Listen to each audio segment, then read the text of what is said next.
전시하시나 모르겠는데, 하여간 좋은 전시회가 좋은 목적으로 이렇게 개최돼서 대단히 감사합니다. 이번에 주일 오후 3시에는 우리 장로 선거 2차 투표가 있겠습니다. 이 투표는 반드시 5명만 기표를 해야 됩니다. 4명 해도 무효가 되고 6명 해도 무효가 됩니다. 왜 그렇게 복잡하게 했느냐? 그 이유는 묻지 마시고 이것이 우리 교회 현실에서 가장 최선의 정책이다. 현재로서는 그렇게 나와 있어요. 그러니까 여러분들이 그렇게 아시고 그거에 대해서 따지는 마음을 갖지 마시고 5분, 나는 요 분이 됐으면 좋겠다 하는 분을 마음으로 딱 정하시고 오셔서 꼭 5분을 기표를 꼭 해주시기를 바라겠습니다. 오늘 하나님 말씀 보겠습니다. 에베소서 4장, 에베소서 4장 22절로부터 25절까지.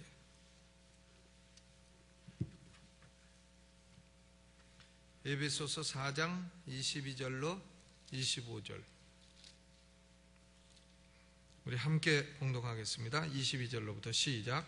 너희는 유혹의 욕심을 따라 썩어져가는 구습을 좇는 옛사람을 벗어버리고 오직 심령으로 새롭게 되어 하나님을 따라 의와 진리의 거룩함으로 지으심을 받은 새 사람을 입으라.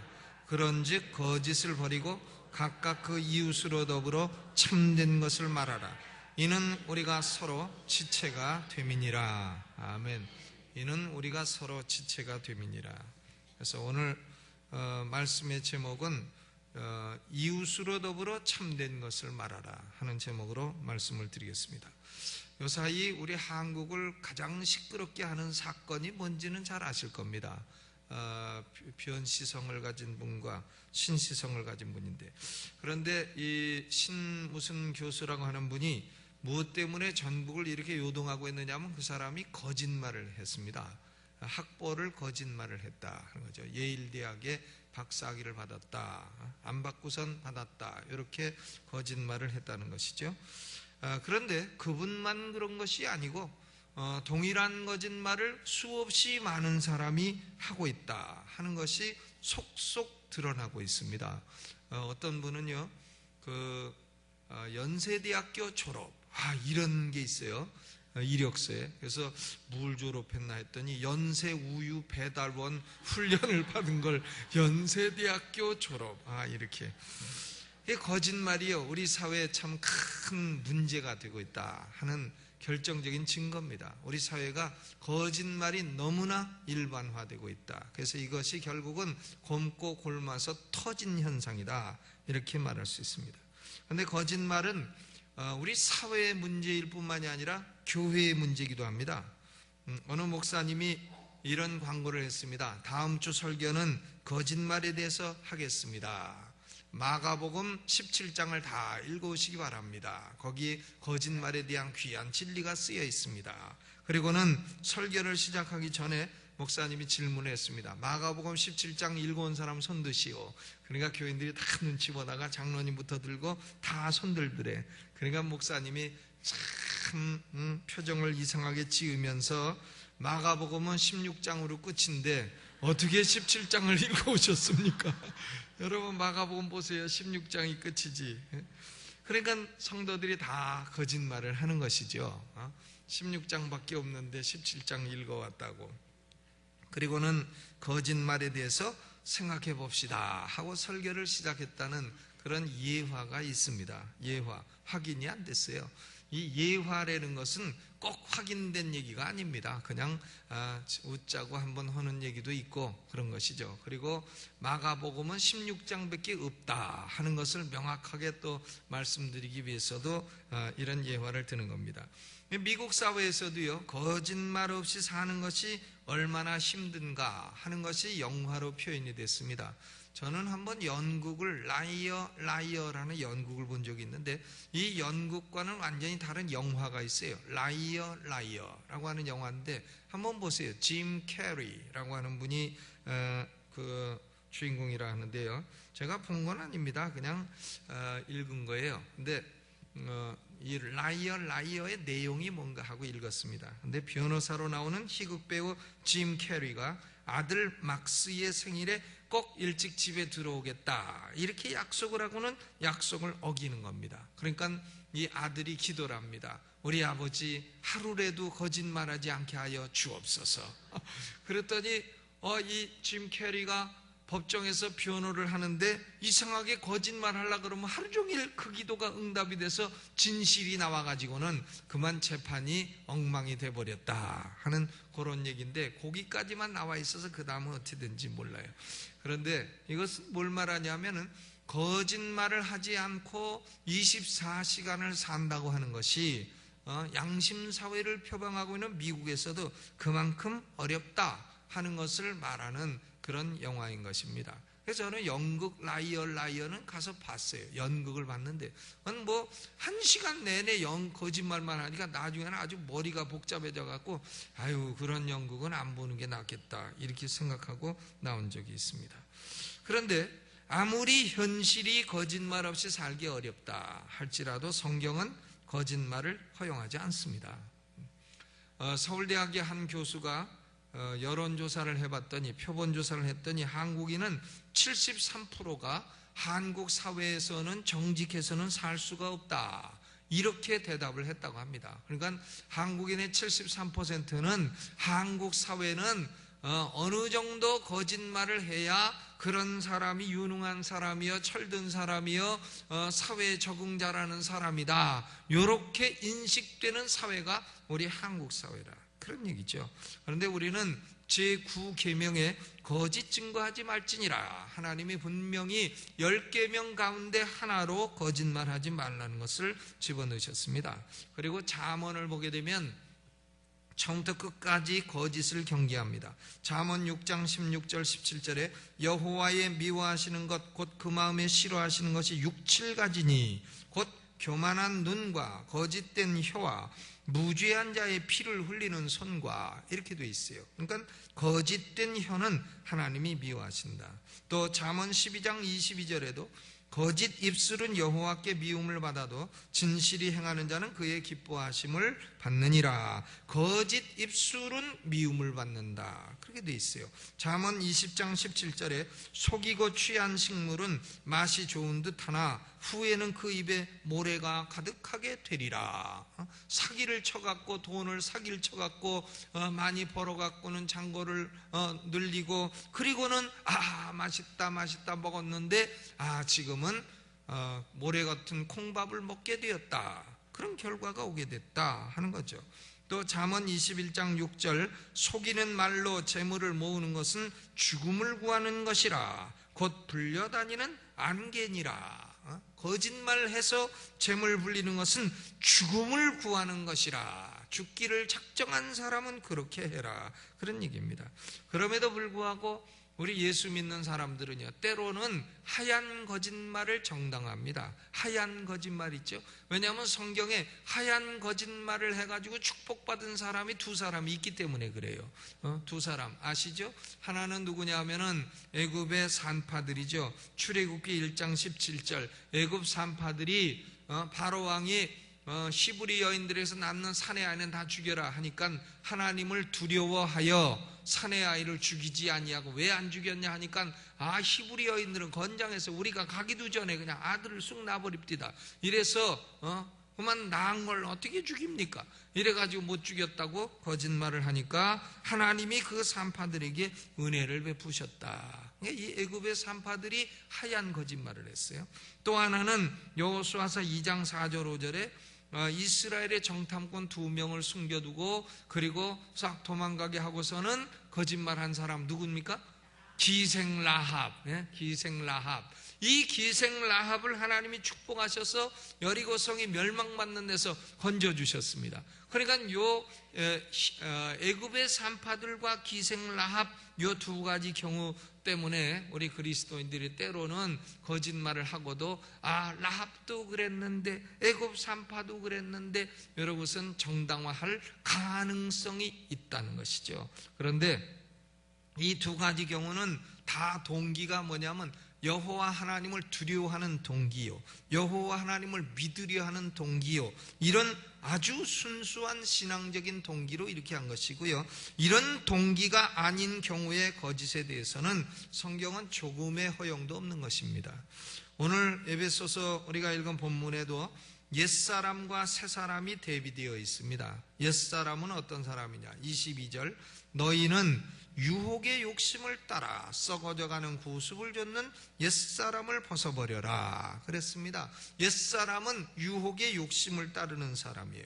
그런데 새사람은 어떤 사람이냐? 심령으로 새롭게 되어 하나님을 따라 의와 진리의 거룩함으로 지으심을 받은 새사람을 입어라. 벗어버릴 건 벗어버리고 입을 건 입어라. 그런데 옛사람은 거짓을 말하지만 새사람은 거짓을 버리고 각각 그 이웃으로 더불어 참된 것을 말한다 그랬습니다. 이 말씀에 보면 거짓말을 하는 기원은 유혹의 욕심입니다. 유혹의 욕심, deceitful desires, 그러니까 속이는 욕망이라 이 말이죠. 사람을 속이는 욕망, 사람을 속이는 욕망은 두 가지 욕망이 있어요. 하나는 돈에 대한 욕망이고 또 하나는 사람의 칭찬 혹은 명예에 대한 욕망이에요. 이 두 가지 욕망에 사람이 딱 사로잡히게 되면 이 두 욕망은 유혹의 욕심이 됩니다. 속이는 욕망이 되는 거예요. 그래서 이 두 가지 욕망에 딱 사로잡히게 되면 사람들은 그때부터 거짓말을 하게 됩니다. 거짓말을 하는 이유는 첫째는 돈 벌려고 하는 거고요. 둘째로는 거짓말을 통해서 사람의 칭찬과 명예를 얻으려고 하는 겁니다. 그 신모 교수의 경우도 보면 거짓말을 통해서 교수라는 명예를 얻고 거짓말을 통해서 또 돈도 많이 벌었다고 하죠. 그러니까 돈과 명예, 이 두 가지 욕망이 결국은 사람을 속이는 욕망이 되는 겁니다. 이걸 성경은 유혹의 욕심이라, deceitful desires, 거짓된 속이는 욕망이라 이렇게 말하고 있는 것입니다. 사도행전 5장에 나오는 부부가 있습니다. 부부 아나니아와 삽비라. 이 아나니아와 삽비라 부부는 우리가 보면 훌륭한 사람이에요. 땅을 팔아갖고 헌금을 많이 했습니다. 헌금을 많이 했는데 이 두 사람은요, 땅을 팔아서 그냥 헌금하면 되지 거기다가 거짓말을 붙였어요. 이 땅 판 것이 이 돈이 다냐 하니까 일부는 숨겨놓고서는 그리고 일부만 내놓고서 예 다합니다. 그러니까 사도 베드로가 그걸 모릅니까? 성령 충만해 벌써 한눈에 앉아서 삼천리 서서 구말리인데 딱 보고 다 알죠. 내가 사람을 속임이 아니요 성령을 속임이라. 그래가지고 꾸짖으니까 그만 그날로 부부 동반해서 죽어서 시체가 돼서 나갔다. 그게 누굽니까? 아나니아와 삽비라. 이 아나니아와 삽비라는 결국은 숨긴 돈은 뭐냐? 돈에 대한 욕망이고요. 내놓은 돈은 뭐냐? 이것은 사람의 칭찬에 대한 욕망이야. 이거 내놔갖고 어유 아나니아 삽비라 땅 팔아갖고 다 내놨다며 하면 아유 굉장하네 굉장하네 이런 소리를 들으려고 사람의 칭찬에 대한 욕망과 또 하나는 그래도 일부는 내가 공천해야지 하는 돈에 대한 욕망과 이 두 가지가 합쳐져 가지고 아나니아 삽비라는 결국 거짓말을 하게 되었고 이 거짓말의 결과로 그들은 하루아침에 부부 동반해서 시신이 되었던 것입니다. 오늘 본문에요, 누구를 상대로 거짓말을 하지 말라 그랬느냐 하면 25절에 그런즉 거짓을 버리고 각각 그 이웃으로 더불어 참된 것을 말하라. 이웃을 상대로 거짓말을 하지 마라 그랬어요. 성경은 물론 자기 자신도 속이지 마라 이런 말씀도 있고 하나님을 속이지 마라 하는 말씀도 있지만 뭐 자기 자신을 속이는 건 저 혼자 속아가지고 저가 손해보고 하니까 저가 책임지고 저가 끝까지 가는 거고 하나님을 상대로 속이는 것도 저가 책임지고 저가 손해보고 하는 거니까 남에게 피해 주는 건 없어요. 그런데 이웃을 상대로 속이는 것은 이웃에게 큰 피해를 주는 겁니다. 왜 이웃을 상대로 거짓말을 하지 말라고 했느냐? 이웃으로 더불어 참된 것을 말하라 했느냐? 이는 우리가 서로 지체가 됨이니라. 이 이웃은 뭐냐면 그리스도의 몸을 이루고 있는 한 몸 된 지체로서의 이웃을 말하는 겁니다. 그러니까 같은 성도들끼리 거짓말하지 말아라 하는 말씀이에요. 왜냐하면 서로 지체가 되었기 때문입니다. 지체, 몸의 지체가 됐다. 예를 들었어요. 한번 생각해 봅시다. 입이 위장한테 말합니다. 야, 소고기 들어간다. 그래서 위장이 소고기를 받아라 준비하고 있는데 돼지고기가 들어와. 그러면 아이고야, 이상하다. 이 소고기는 수입고기인가? 맛이 다르네. 소화효소, 소고기 소화효소 딱 준비했는데 돼지가 들어오니까 아이고 이상하네. 이거 소화가 잘 안 되네. 그래가지고 주체 급체 딱 걸리게 된단 말이에요. 또 예를 들어서 눈이 말이죠. 눈이 보고선 돌이 산에서 굴러내려옵니다. 굴러내려오는데 눈이 보니까 오른쪽으로 오는데 다리한테 야, 왼쪽으로 온다고 거짓말을 해보세요. 그럼 왼쪽으로 온다고 해가지고 다리가 오른쪽으로 딱 피하려고 하는데 진짜는 돌이 오른쪽으로 굴러왔다. 그럼 눈이 보고 다리한테 속이게 되면은 그 돌은 누가 맞냐면 눈이 맞습니다. 그래가지고 눈이 다리한테 사기쳐가지고는 저가 돌에 얻어맞아가지고 눈탱이가 밤탱이가 됐다. 이렇게 되면 조선애가 된다. 이게 조선애가. 그러니까 우리가 성도끼리 서로 속이면 결국은 지체가 되어서 남 속인 줄 알았는데 결국 자기가 속고 자기가 밤탱이가 되고 이런 결과가 오기 때문에 우리 성도들끼리는 서로 지체가 되므로 서로 속이지 마라. 진실을 말해라 하는 것입니다. 우리 성도들은 오늘 본문은 서로 정직해야 된다 하는 걸 말하고 있어요. 신세계백화점 사장님이 누군지 아십니까? 신세계백화점. 구봉서 씨하고 비슷한데 구봉서 씨보다 공부를 더 하셨는지 구학서입니다. 1999년도부터 이 구학서 씨가 신세계 사장이 됐는데요. 그런데 그는 사장이 되자마자 뭘 표방을 했냐면 윤리경영, 이걸 표방을 했어요. 윤리경영. 이건 뭐냐면 정직이 경쟁력이다 하는 거예요. 정직하지 않은 사람은 퇴출하겠다 하는 거죠. 그래서 모든 직원과 협력회사에다가 공문을 보냈습니다. 모든 뇌물과 향응을 금한다. 앞으로 뇌물과 향응을 받는 자는 회사에서 퇴사시키겠다. 그리고 뇌물을 주는 협력회사는 거래를 끊겠다. 뇌물을 주는 회사는 끊겠다. 그런데 많은 직원들이 아이고 사장님이 한번 포무를 해보시는 거겠지 하다가 그만 많이 퇴출을 당하고 회사에서 쫓겨나가고 이 말을 믿지 않던 협력회사는 거래를 끊기게 되고 그랬습니다. 그래서 신세계백화점이 망했느냐? 아닙니다. 신세계백화점은 창사 이래로 최대 이익인 4천억 원대의 순이익을 지난해 올렸다는 거예요. 4천억 원대. 그리고는 50개 점포망을 최초로 확보하고 중국에도 진출해서 중국에다가 40개 점포망을 확대했다. 이 구학서 사장이 아주 큰 일을 한 것입니다. 그런데 이 신세계 말고 또 한 군데 있어요. 저기 반포에도 있고 어디도 있고 한데 그 회사는 하여간 급작스럽게 확장하면서 직원들 모두가 거래 쳐오면은 뭐 주는 거 없습니까? 하면 뭘 이런 걸 다 해가지고 뇌물 받고 어떻게든지 챙기자 해가지고는 결국은 그 백화점은 문 닫고 망해버리고 말았다는 겁니다. 그러니까 정직이 최선의 정책이다 이런 말이 있지만 성경은 정직이 최선의 정책이 아니라 정직이 유일의 정책이다 이렇게 말씀하고 있습니다. 영국 속담 한 가지를 하고 이제 마치려 합니다. 우리 성도들은 어찌하든 손해가 되더라도 정직하시기를 주의 이름으로 축원합니다.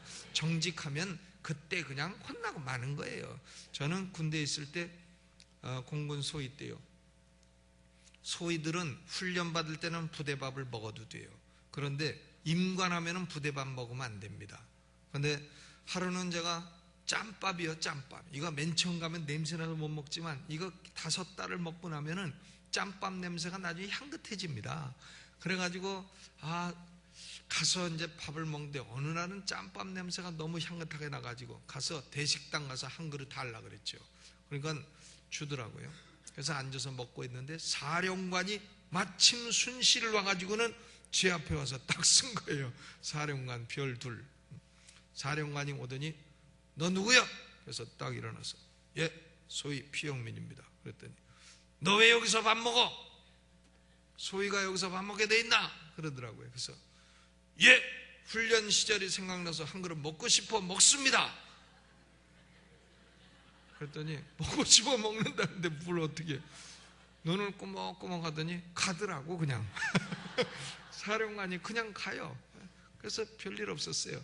근데 우리 대대장이 불러더니 너 거기서 정직하게 먹고 싶어 먹는다 그래갖고 그냥 갔지, 거기서 거짓말했으면 너 영창 갔다 그러더라. 참 밥 한 그릇에 영창 갈 뻔했어요. 영국 속담을 얘기하고 자 마치랍니다. 하루를 행복해지려면 이발을 해라. 이발. 그러면 일주일을 행복해지려면 뭘 해라? 일주일 결혼을 해라. 결혼은요 일주일 이상 안 간다는 거예요. 일주일을 행복해지려면 결혼을 해라. 1년을 행복해지려면 뭘 해라? 1년 집을 지어라. 새 집을 지어라. 그러면 1년은 행복하대요. 그런데 2년 지나면 다 그 집이고 그렇다는 거예요. 그런데 일평생을 행복해지려면 뭘 해야 된다? 정직하여라. 일평생을 행복해지려면 정직하여라. 그랬다는 것입니다. 여러분, 정직하면 일평생 행복하다 그랬습니다. 우리는 거짓을 자꾸 만들어내는 얼마나 복잡해요. 거짓은 복잡합니다. 복잡하니까 한번 거짓말은 기억해내야 되니까 이 두뇌의 하드 드라이브가 피곤한 거예요. 여기 아주 배드 섹터가 여기 많이 생긴단 말이에요. 그러니까 우리는 거짓을 버리고 어찌하든 정직이 최선의 정책이 아니라 유일의 정책이다. 이웃을 더불어 각각 진실을 말하라. 이것이 새 사람의 마땅한 반이라. 오늘 이 말씀을 마음에 새기시고 언제나 정직한 성도들 되시기를 주님의 이름으로 축원합니다. 기도하겠습니다.